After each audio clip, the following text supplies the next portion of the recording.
Good afternoon, everyone. Thank you for joining us this afternoon for another installment of OARC's live webinar series. Before we get started, I just wanted to go over a few housekeeping items. First of all, today's webinar will be recorded and archived and will be available on our website, ontarc.com. We encourage you to use the chat box feature on the toolbar that you see in front of you to share any questions that you might have throughout the presentation. We'll have about 10 or 15 minutes dedicated to questions at the end of today's webinar. Lastly, for sound quality and to minimize any distractions with background noise, we'll be muting all of your lines for the duration of the presentation until that question and answer period at the end. Now, without further ado, I wanted to welcome our guest presenter today. We're so pleased to have Jennifer Blaik with us today, who's a Psychogeriatric Resource Consultant, or PRC, with the York region.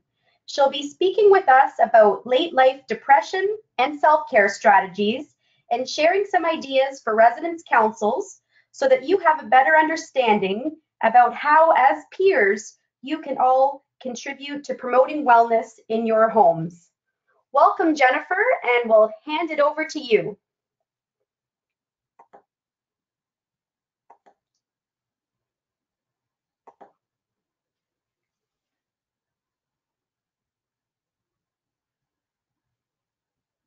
Thank you. Like Melissa said, I am a PRC. I work out of the region of York, and really our role as PRCs, we support staff in long-term care. Actually,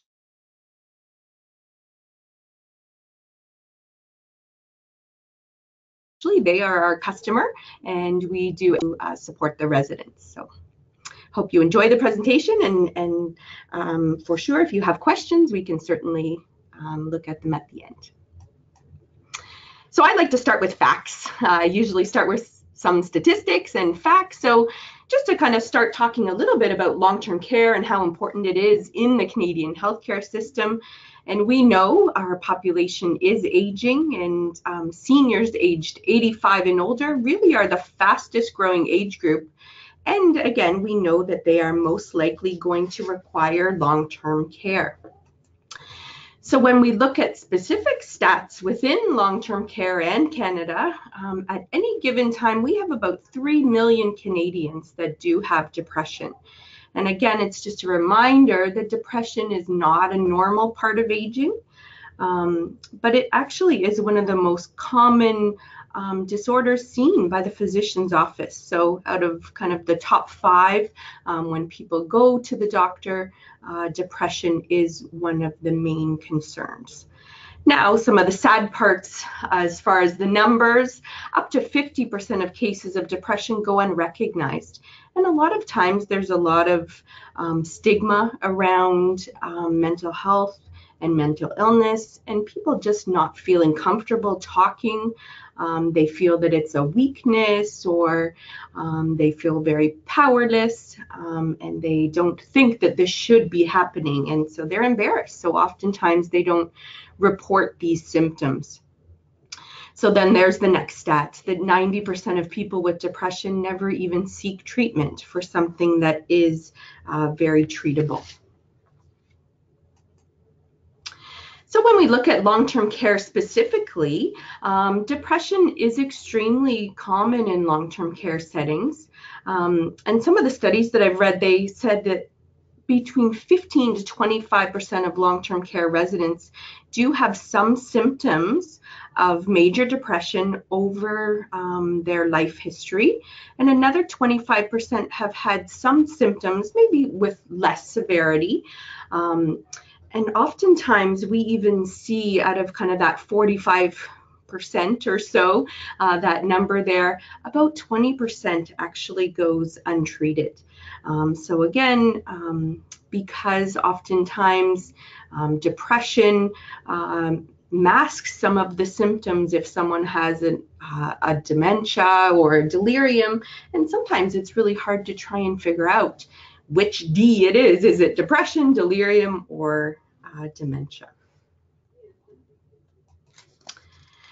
walk you through a little exercise. I usually do this on a flip chart, but we will do it virtually here, and hopefully you can just walk through the exercise with me. So you wake up in the morning and you have an awful headache. Your neck is sore, your eyes are hurting, your shoulders, your head is just pounding, and you feel sick to your stomach, and you really just want to stay in your room. You have no appetite. You just want to sleep, and you tell your family or anyone in your home, your care providers, anyone, just leave me alone. And at that time, if you were still working, you would probably call in sick. So you'd pick up the phone, you'd call your boss and say, you know what, I have an awful migraine, or I just feeling very nauseous. And they would understand and you know, wish you well. Then maybe during the day, you might actually then talk to your partner a little bit, or your siblings or your children, and let them know how you're feeling, saying, you know, I just can't get out of bed today. I just need to have the day. I'm in pain and I'm very uncomfortable. If it still persists and the headache is still bothering you, or the migraine and all of those other symptoms, you may actually go and call your doctor. So that's if you are feeling like you had a headache or that. But now think about this scenario. You've been diagnosed with depression. You wake up in the morning. You have some of those similar symptoms that I was just saying in the last slide. You're in pain. You have a headache. You're not feeling comfortable at all. You're nauseated. You don't want to eat anything. You push the food away. You just want to sleep. You're telling your family, please leave me alone. So same thing. You really can't make it to work, or you really don't feel that you can get out of bed today. So how is that call different now? Do you call into work? Do you call into work to your boss and say, I'm depressed? Probably not. Do you talk to your partner? Do you talk to your siblings, your children, and let them know how you're feeling? A lot of times we find that people with depression hide their symptoms or don't want to share those feelings because, again, like I was saying, they feel that they're weak, and there's so much stigma about, oh, you're lazy. I get up to go to work. Why can't you? Just pull up your socks. Get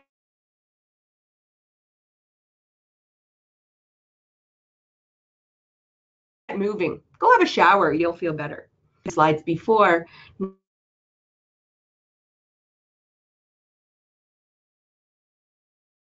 90% of people don't actually even seek treatment for depression. It is for people with depression to make that call, to have people understand what they're feeling and some of the symptoms that they see and feel.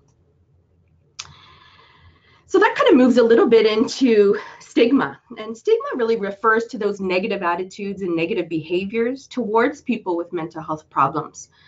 And oftentimes people with mental illness say seeking treatment is actually the hardest part of the disease because of the stigma, you know, getting the courage to go to the doctor to talk about your symptoms. So I would say as a group, one of your maybe New Year's resolutions would be to try and work on reducing stigma in your workplace or in your long-term care home. I know we've really worked hard here at the Region of York. In our department, we actually have a stigma jar. And so every time someone uses language that isn't person-centered, then we have to put money in the stigma jar. So using words like, oh, that's crazy. Oh, that's she's so broken. Oh, that's insane. Just words like that we have commonly used in the past, trying to be a little bit more aware of the language that we're using. Because I think it's really important even to remember that people with mental illness have even been denied jobs, housing, just because of their diagnosis. So using person-first language will really help, at least to battle stigma a little bit. So I'm going to share with you just a video clip around stigma and late life depression, and it is from Blaik. And so I will share that with you now.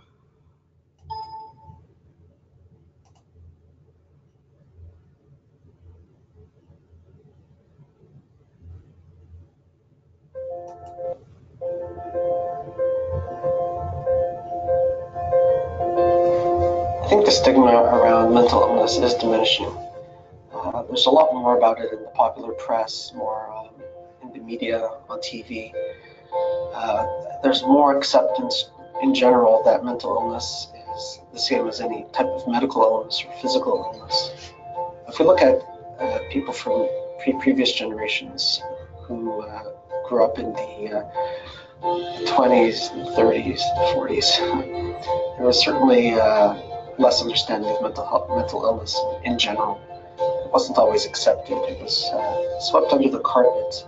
I think with misunderstanding comes fear, and people often will feel very scared about mental health problems.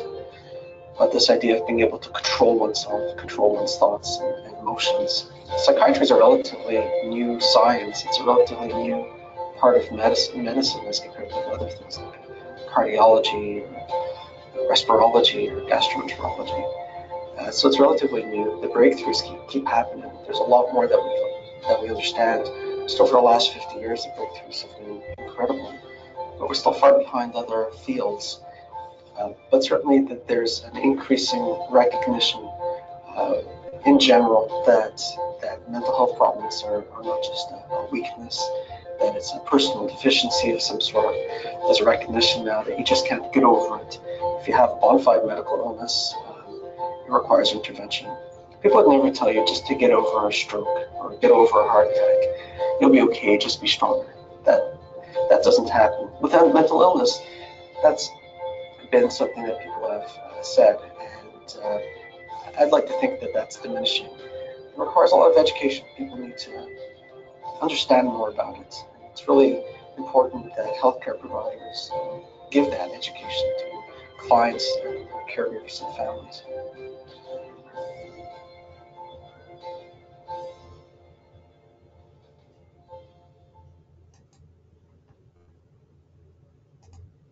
Okay.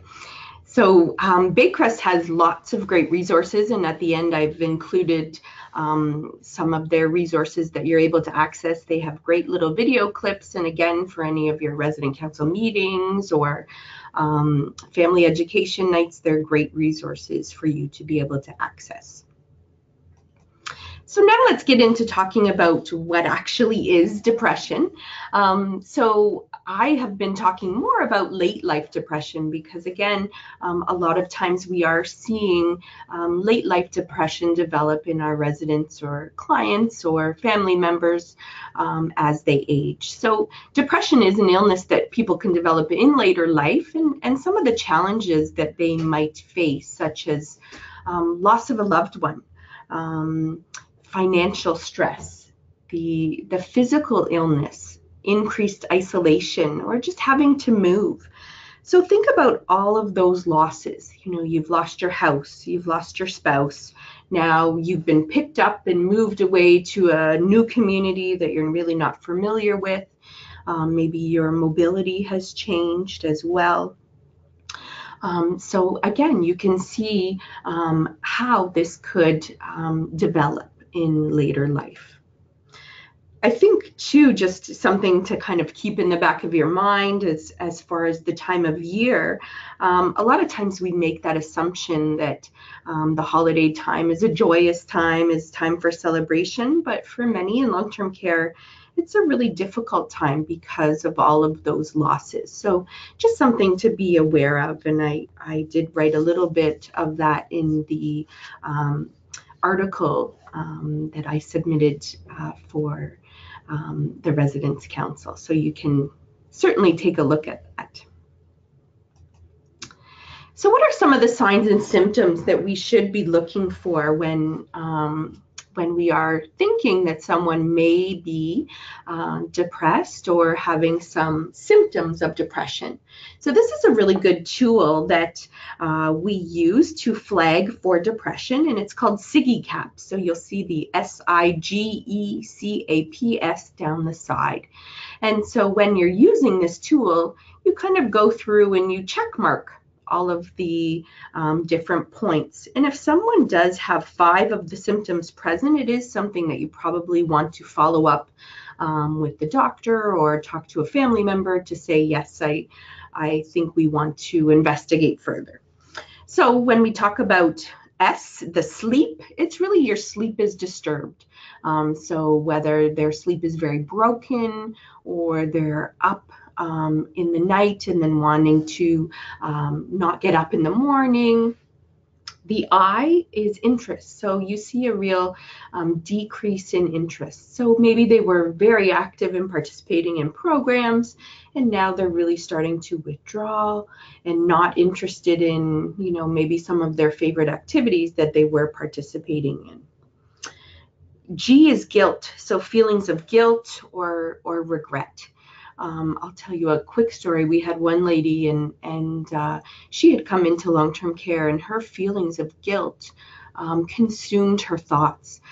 She had purchased a candle for her daughter at Christmas, and her daughter's house shortly after had burnt down. And so she was so convinced that this candle that she purchased for her daughter was the cause of the fire, and those feelings of guilt consumed her thinking. And so that's when we did flag for depression for her. And in the end, the candle was not the cause of the fire. It was an electrical fire. So we were able to flag and help support that resident. E is energy. So again, decreased in energy or less energy than usual. So you might hear a client or a resident say, oh, I just can't, it's so much effort. I just can't make it down the hallway. There's no way that I can walk to the dining room. I don't want to participate in my physiotherapy today, anything like that. So different than their usual or their baseline. C is concentration. So again, we see that the memory could also be affected, and their concentration is quite poor. So again, a lot of times you might see they're pushing away maybe a word search, or they're not interested in reading the newspaper anymore. So those are some flags that you want to watch. The A is appetite. So reduce or reduction of being interested in eating or wanting to eat, and then also some weight loss associated with that. Psychomotor is slow movements or effort. So again, almost like what I was saying, everything is such an effort to even get up. They don't want to participate and just want to, stay in bed or not, get up for meals. Then the last piece is suicide ideation, and I think that's really important for us to look for as well, because it could be a passive wish, where someone's saying, oh, what's the point of getting up today? What do I have to live for? What's going on in my life that I have to look forward to? So you could hear some of those signs from your client or from your residents. And I think it's really important also to remember that just because they're in long-term care, it doesn't mean that they're not going to have those thoughts.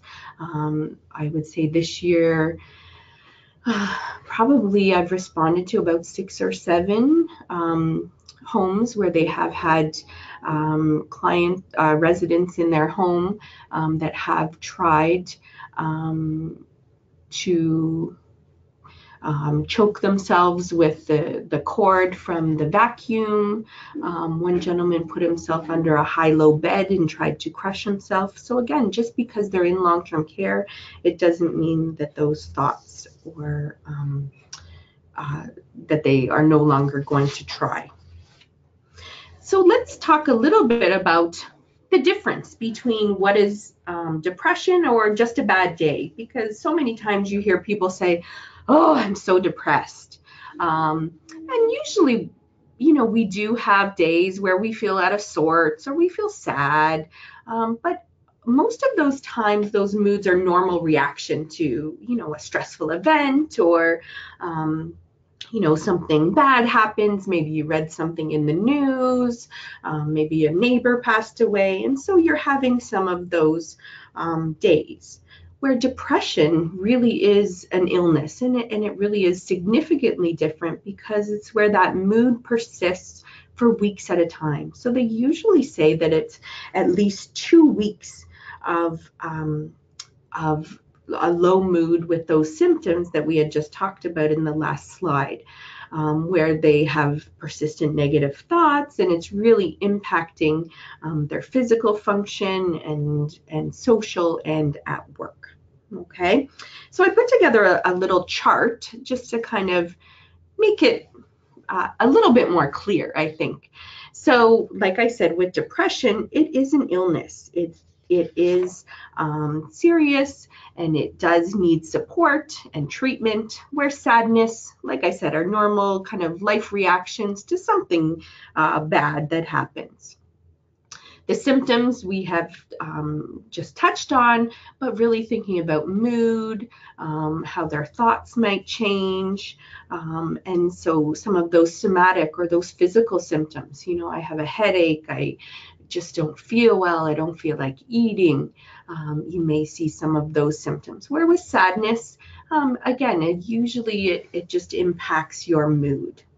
The duration, so this is the biggest piece or the biggest part, where it persists, like I said, for at least 2 weeks of that low mood, where you don't see the ups.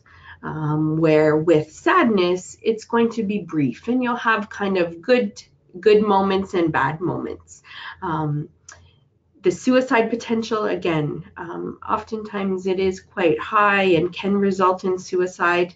And with sadness, usually there's very rare thoughts of ending your life. Treatment, as far as medication or psychotherapy, have been proven to work very well with depression. Where sadness, it does just take time or talking to someone. So who's at risk for depression? So we look at a previous history. So again, that can put you at a higher risk factor. Female, medical comorbidities, so stroke, Parkinson's, any chronic pain, a past family history, poor social supports or isolation, substance misuse, so alcohol, drugs, prescription, non-prescription. Dementia, again, can put you in that higher risk category as well. And then recent loss. So we talked about all of those losses that they may have. Now, there is one important piece around moving into long-term care, because oftentimes it's a really difficult time for people to settle into this new environment. And so oftentimes we call that an adjustment disorder. So we give them about 8 weeks to feel comfortable, to get around this new environment, to figure out where the dining room is and what time the hairdresser's open, and kind of getting a feel for having a roommate or getting to know these new care providers. So usually we say give the residents about 8 weeks, and then after that time, if you feel that you are still seeing some of those symptoms, again, you may want to use the SIGI-CAPS tool just to flag for depression at that point. So here's a statement that I think we hear quite a bit. So it's hopeless. I've been diagnosed with depression and I'm never going to recover. And again, a lot of times that's the stigma around a mental illness, because they don't know or they don't understand. But in fact, older adults respond very well to treatment. And we have found a great success for treating depression. So as far as treatments, how do we move forward, or where do we go? So like I said, there are many treatments available, and it's not just about medication. So modern treatments for depression are very effective. There is no need for people with this illness to continue to struggle because, like I said, it is treatable. But untreated depression increases the risk for others, for other physical diagnoses. So like heart disease, diabetes. So not treating it can be harmful for other physical issues. So when we look at actual treatments, it's kind of divided into 3 sections. So the physical, the psychological, and the social treatment. So the physical treatment, so that's where you're really looking at using an antidepressant, and it really is going to change the brain chemistry in a positive way. Exercise has had an impact as well with using a good antidepressant. ECT, now I'm sure a lot of you are saying, oh my gosh, I can't believe that they still use that. It's not like when you saw in One Flew Over the Cuckoo's Nest, that awful little clip. It is very humane now and very effective for especially someone that has had a lifelong depression.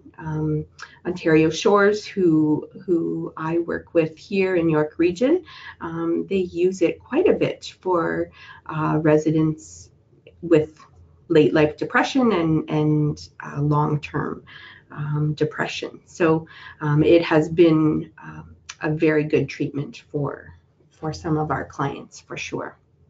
The psychological piece, we see a lot of our residents seeking out therapy, so talk therapies, mindfulness, CBT, all of those other therapies that they can access have been very successful.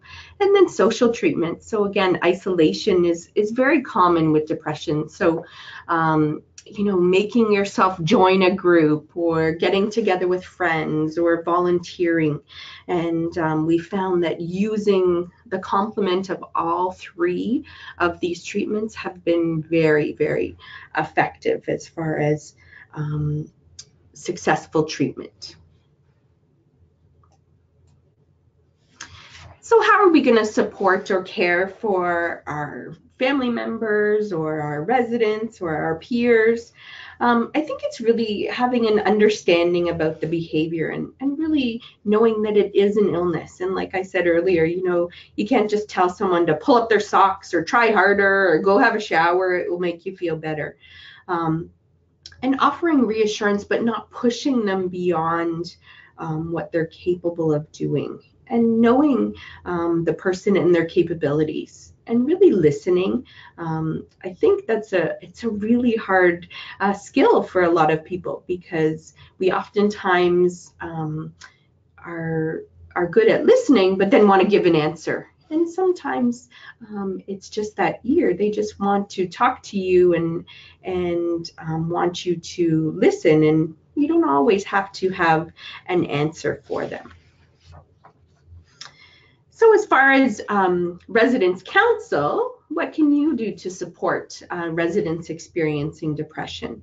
So again, we want to make sure that you feel confident in being able to gently support your peers, especially if you've had or experienced a similar illness, because you really can be a beacon of hope or relief, or to say, oh, okay, she did it. I'm going to really try today.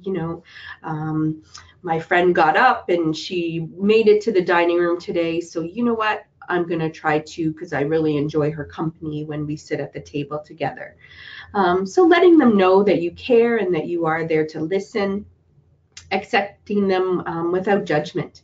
Because again, there may be days where they are having, a really bad day or a hard day, and they really can't get up or get out of bed today. And so again, just not judging, and encouraging them to help themselves. So, do you want to go for a walk, or I'll meet you, in the lounge and we can do things together, watching our favorite show, or doing a crossword, different things that you may enjoy doing together with your peers. Staying in touch with them. So again, even if you move to a different part of the home, popping up for a little visit, or calling them, leaving them a little note. I know in one of the long-term care homes, I thought it was so neat that one of the ladies, every day, she kind of thought, I'm going to write a little act of kindness, or a little note, just to kind of inspire one resident a day.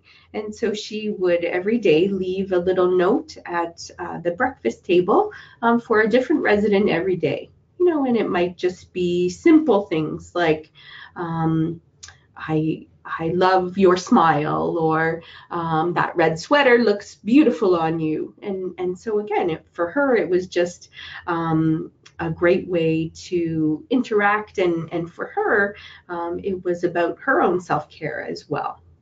Sharing a fond memory. So again, there's some beautiful stories, and people have lots of stories that they're able to share. And so sharing those memories, and listening, and sometimes journaling them, or videotaping them. I know with my grandmother's 97, and we've started to videotape some of her stories, and so that we have them, and so that we can share them with our kids and my kids' children as well, and just so that we can share all of those past memories, so those stories don't get lost. So caring for the caregiver, this piece is really important, and I think oftentimes as care providers, we forget to look after ourselves. And so self-care is so important.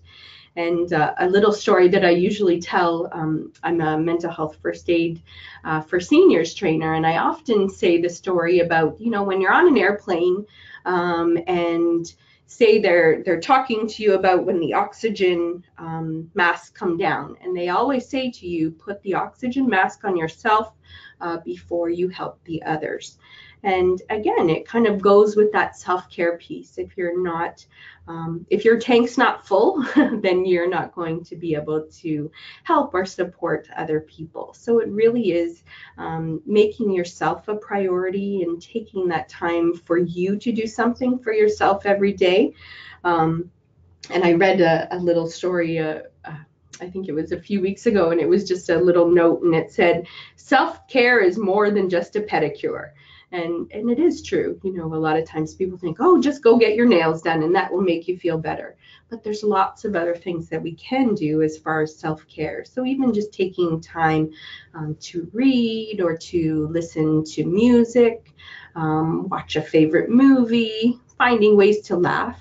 Laughter is so therapeutic. And keeping your environment bright and cheerful with plants or flowers. Visiting with friends. So again, taking that time out to say, you know what, yes, there's hustle and bustle going on, but I'm going to take that time and just join in and have a visit. Having pets come in. I love when I see pets coming into long-term care, because again, it usually changes the resident's face and their emotions, and it just makes them feel so comfortable and at home. Writing personal feelings in a journal, reflecting, meditating, praying. These are all really great ways that we can look after ourselves. So kind of in closing, again, I just think it's important that there's many activities to help manage the symptoms of mental health problems, and you can also prevent some of these problems from getting worse. And so I think it's really important to not underestimate your ability to add cheer to someone's day.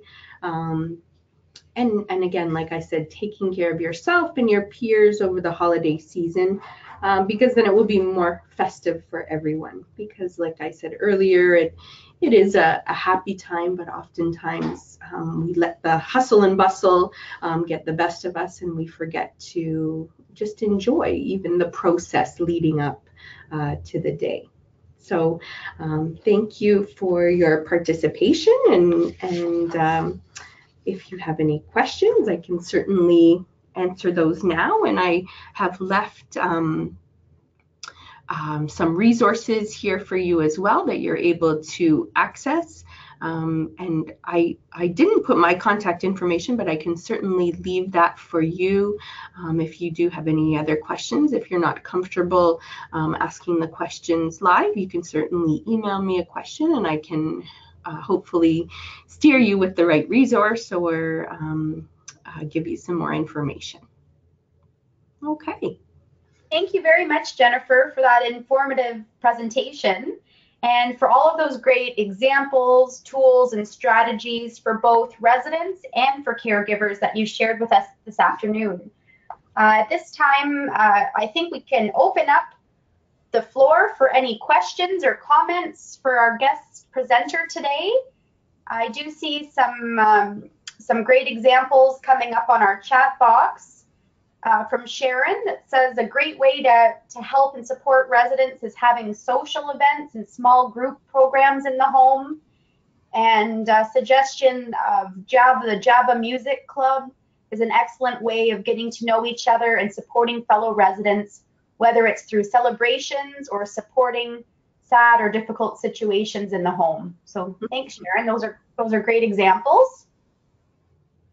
If you have a question, you can utilize that chat box that I mentioned earlier on your screen, or you feel free to, you can unmute yourself and ask the question aloud.